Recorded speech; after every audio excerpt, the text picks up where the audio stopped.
तो कहानी की शुरुआत में हम जियान नाम के एक लड़के को देखते हैं जिसे सब हमेशा परेशान करते थे क्योंकि वो बहुत ज्यादा कमजोर था, जिस वजह से वो अपनी रक्षा नहीं कर सकता था। पर एक दिन जब वो अपना कंप्यूटर चला रहा होता है, तभी उसके कंप्यूटर में कोई नोटिफिकेशन आता है और वो देखते ही देखते एक नई दुनिया में टेलीपोर्ट हो जाता है। और अब उस हादसे को हुए 3 साल बीत चुके हैं। हालांकि जियान की लाइफ इस दुनिया में भी कुछ खासा अच्छी नहीं थी, क्योंकि इस दुनिया में न ही उसके मम्मी पापा और न ही कोई फैमिली थी, जिस वजह से जब भी जियान कुछ पैसे कमाने के लिए बाहर काम करने जाता था तो वहाँ के लोग उसे बुरी तरह ट्रीट करते थे, जिस वजह से जियान बहुत उदास होता है और एक पेड़ के नीचे बैठकर अपनी किस्मत को कोस रहा होता है और फैसला करता है कि वो एक कल्टीवेटर बनकर ही रहेगा। इसी बीच जियान को एक धमाके की आवाज सुनाई देती है, जो देखकर जियान समझ जाता है कि डीमन क्लैन के लोगों ने उन पर अटैक कर दिया है। तभी हम उन डीमन क्लैन के लोगों को देखते हैं जो लोगों को मार रहे होते हैं। इसी बीच उन बुरे लोगों में से एक कल्टीवेटर एक आदमी को मारने की कोशिश करता है, पर सही समय पर जियान बीच में आकर उस आदमी को बचा लेता है, जो देखकर उस बुरे कल्टीवेटर को गुस्सा आ जाता है और वो जियान को उठाकर आसमान में ले जाता है ताकि वो उसे जान से मार सके। जिस पर जियान उस कल्टीवेटर से लड़ने की कोशिश करता है, जिससे उस कल्टीवेटर का बैलेंस बिगड़ जाता है और वो दोनों नीचे गिरने वाले होते हैं। पर वो बुरा कल्टीवेटर एक बार फिर से खुद को संभालता है और जियान को मारने वाला होता है, लेकिन तभी वहाँ पर कल्टीवेटर का एक और ग्रुप आ जाता है जो उन डीमन क्लैन के कल्टीवेटर पर अटैक कर देते हैं। इसी बीच एक अटैक जियान उस बुरे कल्टीवेटर को हिट कर जाता है, जिससे जियान नीचे गिरने लगता है, पर सही समय पर वो खुद को बचा लेता है। वहीं दूसरी तरफ वो बुरा कल्टीवेटर भी एक बैरर की मदद से खुद को प्रोटेक्ट कर लेता है, जिसके बाद उन डीमन क्लैन के कल्टीवेटर और दूसरे ग्रुप के बीच फाइट शुरू हो जाती है, जहां पर वो दूसरे कल्टीवेटर बहुत ही आसानी से उन बुरे कल्टीवेटर्स को हरा रहे होते हैं, जो देखकर जियान भी बहुत हैरान होता है।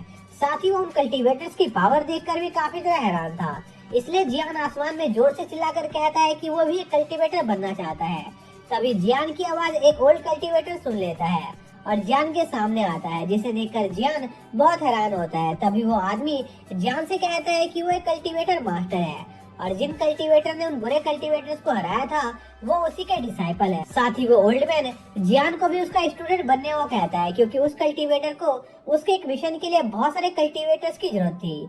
तभी जियान के सामने उसके स्किल के कुछ ऑप्शन आते हैं, जिसमें से पहला ऑप्शन होता है कि अगर जियान इस ओल्ड मैन के ऑफर को एक्सेप्ट कर लेगा तो उसे एक हेवनली बॉडी मिलेगी। दूसरा ऑप्शन ये था कि अगर जियान उस ओल्ड मैन से उसका नाम और उसके सेट का नाम पूछेगा तो उसे एक हाई ग्रेड नाइफ मिलेगी। तीसरा ऑप्शन होता है कि अगर जियान उस ओल्ड मैन के ऑफर को रिजेक्ट कर देगा तो उसे रैंडमली कुछ आर्टिफैक्ट मिलेंगे। यह सब देखने के बाद जियान झट से उस ओल्ड मैन के पैरों में गिर जाता है और कहने लगता है कि मास्टर प्लीज आप मुझे अपना स्टूडेंट बना लीजिए, मैं इस पल के लिए 3 साल से इंतजार कर रहा था। जिस पर वो ओल्ड मैन जियान को चिंता करने से मना करता है, क्योंकि उन्हें जियान को देखकर अपने बचपन की याद आ गई थी और वो जियान से वादा करते हैं कि वो जियान को जल्दी एक बहुत ही पावरफुल कल्टीवेटर बना देंगे। जो सुनकर जियान काफी खुश हो जाता है, जिसके बाद सीन शिफ्ट होता है और हम देखते हैं कि वो ओल्ड मैन जियान को एक माइन के पास ले आया था, जहाँ पर वो ओल्ड मैन जियान से कहता है कि इस जगह पर तुम्हारा ट्रायल होगा। अगर तुम इस जगह पर अच्छे से माइनिंग करने में कामयाब हो गए तो मैं तुम्हें अपना डिसाइपल बना लूंगा। जो कहकर वो ओल्ड मैन वहाँ से चला जाता है। तभी जियान के पास एक आदमी आता है जो जियान को एक टूल देकर उसे माइनिंग करना स्टार्ट करने को कहता है, जिसके कुछ देर बाद हम देखते हैं कि जियान की माइनिंग करते हुए हालत काफी ज्यादा खराब हो गई थी, क्योंकि वो बहुत देर से माइनिंग कर रहा था। तभी वहाँ पर उस माइन का ऑनर आ जाता है, जो जियान को मारने लगता है और उसे कहता है कि क्या तुम्हें सच में ऐसा लगा कि वो ओल्ड मैन तुम्हें कोई कल्टीवेटर बनाएगा? तो तुम कितने बड़े बेवकूफ हो, क्योंकि उस ओल्ड मैन ने तुम्हें मेरे पास भेज दिया है। जो सुनकर जियान बहुत शॉक होता है और सोचता है कि आखिर वो फिर से ये किस नई मुसीबत में फंस गया है।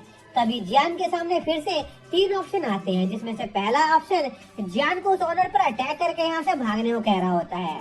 दूसरा ऑप्शन जियान को कमजोर होने का नाटक करने को कहता है और तीसरा ऑप्शन उसे वापस से माइनिंग करना स्टार्ट कर देने को कहता है। जो सब देखकर जियान सोचता है कि उस ओल्ड मैन ने उसे पहले ही यहाँ पर भेज दिया है और अगर वो कमजोर होने का नाटक करेगा तो शायद से वो आदमी उसे यहाँ से जाने दे। जो सब सोचने के बाद जियान कमजोर होने का नाटक करने लगता है, जो देखकर वो ऑनर जियान को बुरी तरह पीटने लगता है और उसे कहता है कि अगर उसने दोबारा से काम स्टार्ट नहीं किया तो वो उसे जान से मार देगा। जो सुनकर जियान सोचता है कि ऑप्शन 2 तो बहुत ही बेकार है, इसलिए वो ऑप्शन 3 को फॉलो करने का फैसला करता है। और उस आदमी से कहता है कि तुम मुझे मारना बंद करो, मैं काम करने के लिए तैयार हूँ।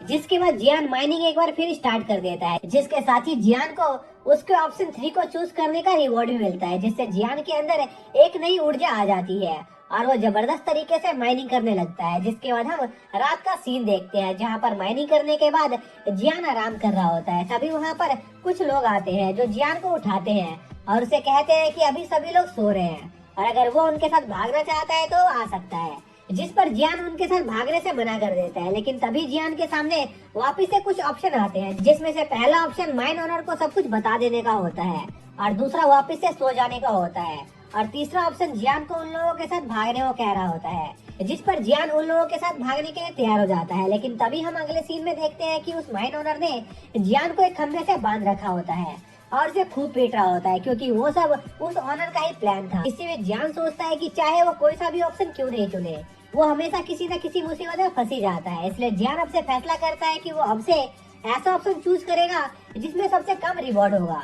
जिसके बाद हम देखते हैं कि जियान माइनिंग कर रहा होता है, लेकिन तभी वो माइन हिलने लगती है क्योंकि वहाँ पर कोई अटैक हुआ था। तभी एक धमाका जियान के पास में होता है, जिसकी चपेट में आकर बहुत सारे लोग मारे जाते हैं, पर जियान किसी तरह उस धमाके से बच जाता है। तभी उस माइन का ऑनर सभी लोगों को उसके पीछे आने को कहता है, जिस पर जियान भी उस ऑनर के पीछे जाता है और वो लोग एक जगह पर पहुंचते हैं, जहां पर वो लोग देखते हैं कि उस माइन पर कुछ कल्टीवेटर अटैक कर रहे थे और जियान उन कल्टीवेटर्स की पावर देखकर बहुत ज्यादा हैरान था, क्योंकि वो कल्टीवेटर बहुत ही ज्यादा पावरफुल थे। इसी में जियान के सामने फिर से कुछ ऑप्शन आ जाते हैं, जिसमें से पहला ऑप्शन जियान को यहाँ से जल्दी भागने को कह रहा होता है, जिस पर जियान बिना कुछ सोचे समझे वहाँ से भागने लगता है। लेकिन तभी जियान के सामने एक आदमी आ जाता है जो उसी माइन के ओनर का आदमी था और वो जियान को वहाँ से भागता देखकर उस पर अटैक कर देता है, जिसके साथ ही उस पूरी जगह पर खून ही खून फैल जाता है। पर हम देखते हैं कि वो ब्लड जियान का नहीं था बल्कि उसी आदमी का था, क्योंकि उस आदमी को एक कल्टीवेटर ने जान से मार दिया था। तभी वो कल्टीवेटर जियान से पूछता है कि क्या वो ठीक है, पर जियान को वो कल्टीवेटर डीमन क्लैन का कल्टीवेटर लग रहा था, इसलिए वो काफी घबरा जाता है और उस आदमी से कहने लगता है कि प्लीज मुझे मारो मत, मैं माइनिंग करने के लिए तैयार हूँ। लेकिन वो कल्टीवेटर जियान को किसी भी चीज की चिंता करने से मना करता है, क्योंकि वो डीमन क्लैन से बिलोंग नहीं करते थे और यहाँ पर जितने भी कल्टीवेटर थे वो सभी जूटियन हॉल से बिलोंग करते थे, जो डीमन क्लैन के बिल्कुल खिलाफ थे। साथ ही वो लोग यहाँ पर उस माइन को डिस्ट्रॉय करने आए थे, क्योंकि ये माइन इलीगल था। जो सुनकर जियान के जान में जान आती है और वो उस कल्टीवेटर से पूछता है कि क्या वो भी जूटियन हॉल को ज्वाइन कर सकता है या नहीं, जिस पर वो कल्टीवेटर मान जाता है। जिसके बाद 5 साल बीत जाते हैं और हम जियान को देखते हैं जो जूटियन हॉल के अंदर एक पेड़ के नीचे बैठा होता है। तभी वहाँ पर जूटियन हॉल का एक एल्डर आ जाता है जो जियान से उसका स्टूडेंट बनने को कहता है, जिस पर जियान उस एल्डर को यह कहकर मना कर देता है कि वो उसका स्टूडेंट बनने के लायक नहीं है। जिस पर वो एल्डर जियान से सबसे पहले उसकी पावर लेवल चेक करने देने को कहता है, जिस पर जियान उस एल्डर को उसका पावर लेवल चेक करवाता है, जो देखकर वो एल्डर बहुत हैरान होता है, क्योंकि जियान का पावर लेवल बहुत ही ज्यादा खराब था। जियान का पावर लेवल इतना ज्यादा खराब था कि वो 10 साल ट्रेनिंग करने के बाद भी सिर्फ चीरी लैंप पर ही अटका हुआ था, जो देखकर वो एल्डर वहाँ से चला जाता है। तभी हमें जियान बताता है कि वो इतने सालों से सिर्फ लो रिवॉर्ड ऑप्शन को चूज करता आया है, जिस वजह से उसकी स्पीड एनर्जी ज्यादा नहीं बढ़ी थी और वो दूसरे स्टूडेंट की स्पीड एनर्जी की बराबरी नहीं कर सकता था। पर इतने सालों में उसे बहुत ही ज्यादा आर्टिफिट्स मिले थे, जिस वजह से उसकी फिजिकल स्ट्रेंथ नॉर्मल कल्टीवेटर से काफी ज्यादा बढ़ गई थी और उसने गोल्डन कोर लेवल के ड्रैगन को भी बड़ी आसानी से हरा दिया था। साथ ही जियान का वो ऑप्शन वाला इंडिकेटर उसे खतरनाक खतरों से भी बचाता था, जिस वजह से जियान अब ज्यादा मुसीबतों में नहीं फंसता था। जिसके बाद जियान मेन हॉल के अंदर जाता है, जहाँ पर सभी डिसाइपल जियान के बारे में बुरा भला कह रहे होते हैं, क्योंकि जियान इतने सालों से बस चीरी लैंप पर ही अटका हुआ था। पर जियान को उन लोगों की बातों से कोई फर्क नहीं पड़ता है। तभी वहाँ पर 2 लड़कियां आ जाती है जो जियान से पूछती है कि क्या उसने सीनियर ब्रदर जियान को कहीं देखा है, जिस पर जियान उनसे कहता है कि वो फिलहाल अपने किसी मिशन की वजह से बाहर गया हुआ है, क्योंकि जियान को अकेले रहना पसंद था और उसे दोस्त बनाना बिल्कुल भी पसंद नहीं थे। इसी बीच उनकी बातचीत के दौरान जियान को एक आर्टिफिट मिल जाता है, जो देखकर बहुत हैरान होता है। तभी वो लड़कियां आपस में कुछ बातें करने लगती है, जो मौका देखकर जियान वहाँ से निकल जाता है और सोचने लगता है कि उसे लड़कियों से बात करने की वजह से ही आर्टिफिट्स मिल रहे हैं, और अगर उसने लड़कियों के साथ ज्यादा टाइम बताया तो न जाने उसके साथ और क्या क्या होगा। और जियान ये सब सोच ही रहा होता है, तभी वहाँ पर एक लड़का आ जाता है जो जियान को उसके नाम से बुलाने लगता है, जो देखकर जियान उस लड़के को धीरे बोलने को कहता है। लेकिन तभी वो रेड बालों वाली लड़की जियान को साइड में करके उस दूसरे लड़के से जियान के बारे में पूछने लगती है, जिस पर वो लड़का जियान की तरफ इशारा करता है। जिसके बाद वो लड़कियां एक बार फिर से जियान के बारे में पूछने लगती है, जो देखकर वो दूसरा लड़का उन लड़कियों को बताता है कि यही जियान है। जो सुनकर जियान को गुस्सा आ जाता है और वो उस लड़के को दूर उड़ा देता है। फिर जियान उन लड़कियों से पूछता है कि आखिर उन्हें उससे क्या काम है, जिस पर किम जियान को बताती है कि सभी न्यू स्टूडेंट को एक मिशन को कंप्लीट करना होता है और इसके लिए किम और उसकी दोस्त को माउंटेन से बाहर जाना होगा। इसलिए किम जियान से उनके इस काम में मदद करने को कहती है, पर जियान झट से मना कर देता है क्योंकि उसे अपनी स्टडी पर ध्यान देना था। जो सुनकर किम थोड़ी उदास हो जाती है क्योंकि उसे आज तक किसी ने भी किसी चीज के लिए मना नहीं किया था, क्योंकि वो एक अमीर फैमिली से बिलोंग करती थी। तभी किम की साथी लड़की जियान के ऊपर अपनी शॉर्ट तान देती है और उससे पूछती है कि आखिर वो उन्हें इग्नोर करने की कोशिश क्यों कर रहा है, जिस पर जियान जियाओ को समझाने की कोशिश करता है कि ऐसा कुछ नहीं है। तभी वहाँ पर एक लेडी आ जाती है जो उस सेक्ट की एल्डर होती है, जिस पर सभी डिसाइपल एल्डर ली को ग्रीट करते हैं और एल्डर ली जियाओ से कहती है कि उसे कभी भी अपने सीनियर से बुरे तरीके से पेश नहीं आना चाहिए, जैसे वो जियान के साथ आ रही थी। पर जियाओ को उसके किए गए काम पर बिल्कुल भी पछतावा नहीं होता है क्योंकि जियान एक डरपोक था। तभी एल्डर ली सभी डिसाइपल्स को वहाँ से जाने को कहती है क्योंकि उन्हें जियान से कुछ पर्सनल बात करनी थी। जिसके बाद एल्डर ली जियान को एक जगह पर ले जाती है, जहाँ पर एल्डर ली जियान से कहती है कि उन्होंने जियान के बारे में काफी सारी इंफॉर्मेशन इकट्ठा की है, जिससे उन्हें पता चला है कि जियान सभी नए स्टूडेंट को उनके मिशन को पूरा कराने के लिए उन्हें माउंटेन के बाहर ले जाता है। और आज तक जियान जिन स्टूडेंट के साथ गया था वो सभी स्टूडेंट बिना कोई चोट खाए अपने मिशन को कंप्लीट करने में कामयाब हो गए थे। इसलिए एल्डरली जियान से उनके स्टूडेंट की भी उनके मिशन में मदद करने को कहती है। तभी जियान के सामने फिर से वो ऑप्शन बोर्ड आ जाता है, जिसके पहले ऑप्शन में जियान के हाँ कहने पर उसे बहुत ज्यादा रिवॉर्ड मिल रहा था, जो देखकर जियान बहुत घबरा जाता है क्योंकि वो समझ गया था कि अगर उसने हाँ किया तो बहुत बड़ी मुसीबत में फंस जाएगा। इसी बीच एल्डर जियान से कहती है कि उनके नए स्टूडेंट को असली दुनिया के बारे में कुछ नहीं पता है क्योंकि वो शुरुआत से ही अपनी फैमिली के साथ रहती आई है। इसलिए एल्डरली जियान से उनके स्टूडेंट की मदद करने को कह रही होती है, जो सुनकर जियान कुछ देर सोचने के बाद एल्डरली की बात मान जाता है क्योंकि एक एल्डर खुद जियान से मदद मांगने आई थी। जिसके बाद एल्डरली अपने सभी डिसाइपल्स को जियान के पास लाती है और उनसे जियान के सभी ऑर्डर को फॉलो करने को कहती है। साथ ही एल्डरली 3 और लड़कियों को भी लाती है ताकि जियान उनकी भी मदद कर सके, जो देखकर जियान सोचता है कि आखिर ये 2 लड़कियां कम थी जो एल्डरली 3 और लड़कियों को भी लेकर आ गई। फिर एल्डरली वहाँ से चली जाती है। अब जियान उन सभी लड़कियों से कहता है कि अगर उन्होंने उनके पूरे सफर के दौरान उसकी पूरी बात मानी तो वो उन्हें 10 पॉइंट देगा, और अगर उन्होंने उसके ऑर्डर को फॉलो नहीं किया या फिर कोई उल्टा सीधा काम किया तो वो उनके 10 पॉइंट को काट लेगा। तभी किम जियान से पूछती है कि आखिर वो लोग उनके मिशन के लिए कहाँ पर जा रहे हैं, जिस पर जियान किम को इसकी चिंता करने से मना करता है और उन सभी को मिशन हॉल में आने से पहले उनके कपड़े चेंज करने को कहता है। साथ ही जियान किम से कहता है कि अगर उसने ज्यादा सवाल जवाब करने की कोशिश की तो वो इस पर भी उनके पॉइंट काट लेगा, जो सुनकर किम अंदर ही अंदर जियान से काफी ज्यादा इम्प्रेस हो जाती है क्योंकि आज तक किसी ने भी किम से ऐसे बात नहीं की थी। तभी जियाओ जियान से पूछती है कि आखिर उन्हें उनकी ड्रेस क्यों चेंज करनी है, जिस पर जियान उन्हें बताता है कि उनकी ड्रेस उनके मिशन के लिए ठीक नहीं है। इसलिए जियान उन सभी के लिए कुछ स्पेशल ड्रेस लेकर आया था, जिसकी मदद से उन लड़कियों की पहचान सभी लोगों से छिपी रहेगी, जिन्हें जियान उन सभी लड़कियों में बांट देता है। जिसके बाद वो लोग मिशन ऑफ हॉल के अंदर जाते हैं, जहाँ पर जियान वहाँ के मैनेजर से उन्हें जल्दी से कोई मिशन देने को कहता है। तभी उस मैनेजर की नजर उन लड़कियों पर जाती है, जिन्हें देखकर वो मैनेजर बहुत हैरान होता है क्योंकि उसने उन लड़कियों को पहले कभी सेक्ट में नहीं देखा था। इसका मतलब यह था कि जियान की ड्रेस सही में काम कर रही थी, जिससे उन लड़कियों की पहचान सभी लोगों से छिप रही थी। फिर जियान उस मैनेजर से मिशन लेकर सिटी के लिए निकल जाता है और वो लोग उस सिटी में घूमने लगते हैं, जहाँ पर वो लड़कियाँ काफी खुश थी क्योंकि वो कई सालों के बाद सिटी में ऐसे घूम रही थी। इसी दौरान जियाओ किम को कुछ देर यहीं पर रुकने को कहती है क्योंकि वो दूसरी जगह घूमना चाहती थी। तभी वहाँ पर जियान आ जाता है, जो जियाओ से कहता है कि अगर वो दूसरी जगह घूमना चाहती है तो वो घूम सकती है, पर इसके बदले जियाओ के इसके ग्रुप से अलग होने की वजह से जियान उसके 5 पॉइंट काट लेगा, जो सुनकर जियाओ अपना प्लान ड्रॉप कर देती है। इसी बीच हम एक अमीर आदमी को देखते हैं जो एक गरीब आदमी को मार रहा होता है, क्योंकि उस गरीब आदमी ने उस अमीर आदमी के पैसे नहीं चुकाए थे। तभी वो अमीर आदमी एक बार फिर से उस आदमी को पीटने वाला होता है, जिस पर वो गरीब आदमी जोर जोर से चिल्लाकर आसपास मौजूद लोगों से मदद मांगने लगता है, क्योंकि वो आदमी उसे जान से मार देंगे। तभी उस आदमी की आवाज जियाओ सुन लेती है, जिससे उस आदमी की हालत देखी नहीं जाती है और वो उसकी मदद करने उसकी तरफ बढ़ती है। तभी जियाओ के सामने जियान आ जाता है, जो जियाओ से पूछता है कि आखिर वो कहाँ जा रही है, जिस पर जियाओ जियान से कहती है कि आखिर तुम्हें दिखाई नहीं दे रहा है वो बुरे आदमी उस गरीब आदमी के साथ क्या कर रहे हैं।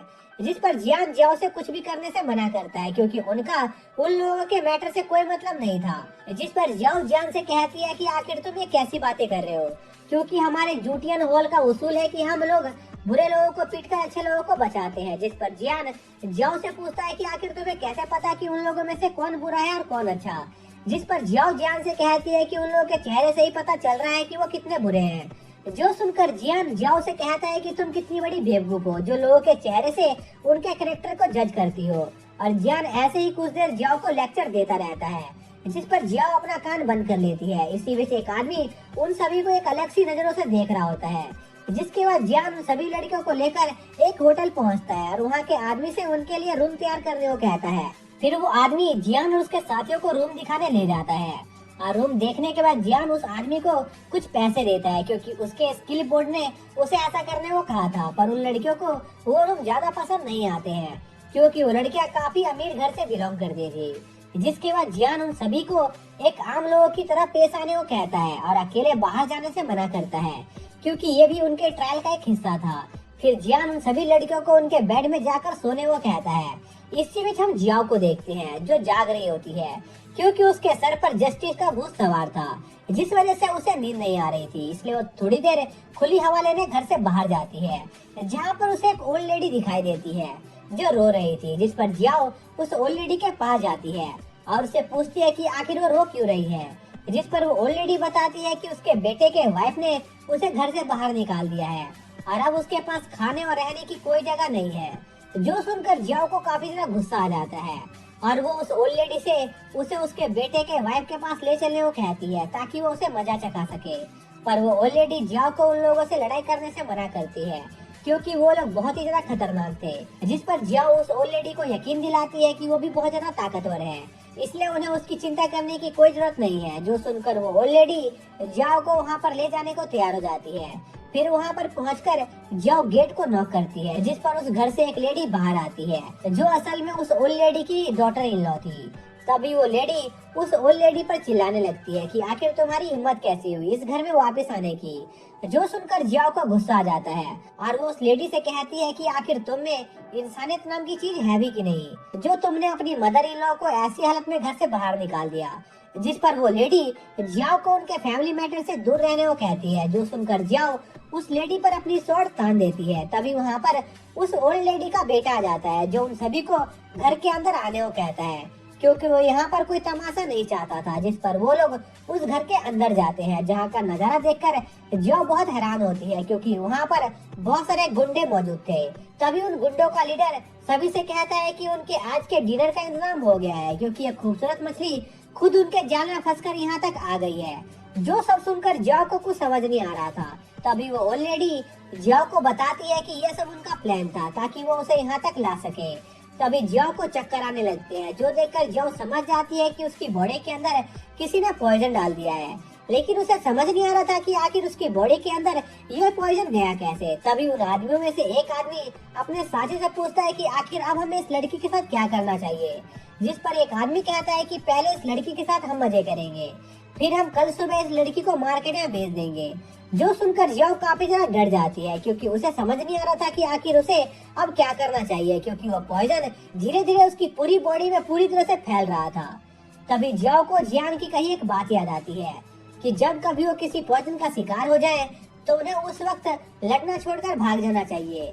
जो याद कर जियाओ वहाँ से भागने लगती है, जिस पर दो आदमी उसे रोकने की कोशिश करते हैं, पर जियाओ बड़ी आसानी से उन दोनों को हरा देती है। फिर जियाओ अपनी मेंटल पावर का यूज करके अपने अंदर के पॉइजन को सप्रेस करने की कोशिश करती है, जो देखकर एक आदमी अपने साथियों को जल्दी से जियाओ को रोकने को कहता है, नहीं तो उन लोगों के लिए काफी बड़ी मुश्किल खड़ी हो जाएगी। जो सुनकर कुछ और लोग जियाओ पर अटैक करने लगते हैं, पर जियाओ अभी भी उन लोगों का डटकर सामना कर रही थी, जिस पर वो लोग जियाओ को चारों तरफ से घेर लेते हैं और उस पर एक साथ अटैक करने लगते हैं, जिस पर जियाओ के पास और कोई चारा नहीं होता है। इसलिए वो अपनी पूरी स्पेशल पावर को इकट्ठा करके उन पर अटैक करती है और यह मौका देखकर वहाँ से भागने की कोशिश करती है। लेकिन तभी उन आदमियों का लीडर जियाओ को एक पंच मारकर पीछे धकेल देता है, जो देखकर जियाओ समझ जाती है कि यह आदमी उससे भी ज्यादा ताकतवर है। तभी वो आदमी जियाओ पर एक और अटैक करके उसे जमीन पर गिरा देता है, जिससे जियाओ की हालत और भी ज्यादा खराब हो जाती है। जिसके बाद वो आदमी जियाओ से कहता है कि अगर वो चुपचाप उसकी सारी बातें मान लेगी तो वो उसे जिंदा छोड़ देगा। लेकिन तभी वहाँ पर एक बहुत तेज बिजली चमकती है और हम देखते हैं कि वहाँ पर जियान आ चुका था, जो उस आदमी को बड़े आराम से दूर उड़ा देता है। जो देखकर वहाँ पर जो सभी लोग बहुत ज्यादा हैरान होते हैं, क्योंकि जियान की स्पीड इतनी ज्यादा तेज थी कि किसी ने भी उसे यहाँ आते हुए नहीं देखा था। तभी वो लीडर जियान पर अटैक करता है, पर जियान बहुत ही आसानी से उस आदमी के अटैक को काट देता है। जो देखकर वो लीडर बहुत ज्यादा हैरान होता है, पर उसने अभी भी हार नहीं मानी थी और वो अपना एक बहुत ही पावरफुल लाइटनिंग अटैक तैयार करता है और उसे जियान के ऊपर लॉन्च कर देता है। जो देखकर सभी लोगों को लगता है कि जियान उस अटैक से पक्का मारा गया होगा, क्योंकि वो अटैक बहुत ज्यादा खतरनाक था। पर जियान अपने एक हाथ से ही उस अटैक को रोक लेता है। जो देखकर उस लीडर को बहुत ज्यादा गुस्सा आ जाता है और वो जियान पर लगातार कई सारे लाइटनिंग स्ट्राइक से अटैक करने लगता है, पर जियान पर उन अटैकों का कोई असर नहीं हो रहा था और वो एक मौका देखकर उस आदमी को एक पंच मारता है, जिससे वो आदमी काफी दूर उड़ जाता है। लेकिन इसके बाद भी वो लीडर हार नहीं मानता है और जियान पर अटैक करने की कोशिश करता है, पर जियान इस बार भी उस आदमी को दूर उड़ा देता है और जियाओ को लेकर वहाँ से जाने लगता है। जो देखकर एक आदमी अपने साथियों से जियान को रोकने को कहता है, पर किसी भी आदमी में जियान को रोकने की हिम्मत नहीं थी। जो देखकर उस लीडर को और भी ज्यादा गुस्सा आ जाता है और वो एक बार फिर से जियान पर अटैक करता है, पर जियान इस बार भी उस आदमी को काफी दूर उड़ा देता है और जियाओ को लेकर वहाँ से निकल जाता है। जिसके बाद हम उन बुरे लोगों को देखते हैं, जिन्हें समझ नहीं आ रहा था कि आखिर वो लड़का था कौन, जो इतना ज्यादा ताकतवर होने के बावजूद भी उसने उन्हें जिंदा छोड़ दिया। जिस पर एक आदमी अपने लीडर से पूछता है कि आखिर उन्हें अब क्या करना चाहिए, जिस पर वो लीडर अपने सभी साथियों को यहाँ से कहीं दूर चले जाने को कहता है, क्योंकि यह जगह अब उनके लिए सेफ नहीं थी और वो लीडर खुद एक इम्पोर्टेंट काम के लिए सेट लीडर से मिलने जा रहा था ताकि वो जियान से बदला ले सके। जिस पर वहाँ मौजूद सभी लोग अपने लीडर की बात मानकर अपने अपने काम पर निकल जाते हैं, जिसके साथ ही ये पार्ट यहीं पर खत्म हो जाता है।